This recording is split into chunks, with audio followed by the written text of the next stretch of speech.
2018 NEET எக்ஸாமினேஷனில் physics செக்ஷனில் வந்த question தான் அது. இதில் 11th ஸ்டாண்டர்டில் வரக்கூடிய இக்குவேஷன்ஸ் ஆஃப் மோஷன் இல்லைனா லோவர் கிளாஸஸில் படிச்சது 9, 10, 11ல் கூட நம்ம படிச்சிருக்கிற அந்த equations of motion as well as electrostatic ஃபோர்ஸை கம்பைன் பண்ணி கேட்ட கொஸ்டின் தான் அது.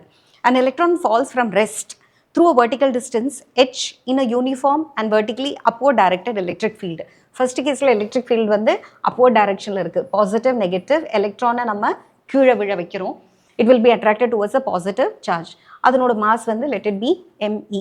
ஸோ இங்கே இருக்கிற ஃபோர்ஸ் வந்து எலக்ட்ரானோட சார்ஜ் இன்டூ எலக்ட்ரிக் ஃபீல்டோட ஸ்ட்ரென்த். இப்போ நம்ம வந்து அதை ரிவர்ஸ் பண்ணி விடுறோம். ரிவர்ஸ் பண்ணும்போது எலக்ட்ரிக் ஃபீல்டோட டைரக்ஷன் எப்படி வருது, பாசிட்டிவ்லேருந்து நெகட்டிவ். இப்போ நீ ஒரு ப்ரோட்டானை அந்த இடத்துல என்ன பண்ணுற, ட்ராப் பண்ணுற. அதே ஹைட் அதே ஸ்ட்ரென்த், ஃபோர்ஸ் என்னமோ திரும்பவும் E இன்டூ கேபிட்டல் E அதே தான்.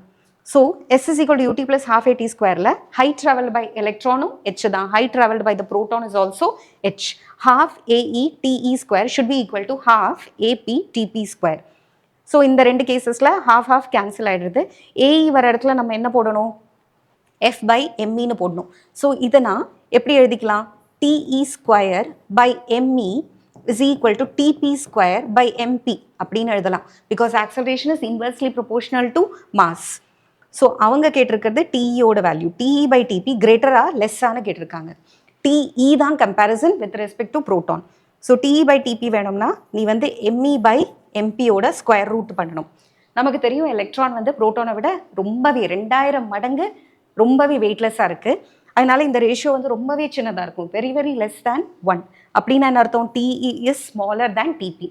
எலக்ட்ரான் சீக்கிரமாக விழுந்துடும். அதனோட ஆக்சலரேஷன் ரொம்ப ஹையாக இருக்குது. லைட் பிளாஸ்டிக் பாலை தட்டும்போது அது ரொம்ப வேகமாக ஆக்சலரேட் ஆகும். பட் இதே வந்து ஹெவியான பாலை நீ புஷ் பண்ணுறச்சு என்ன ஆகும், அது அவ்வளோ ஃபாஸ்ட்டாக போகாது.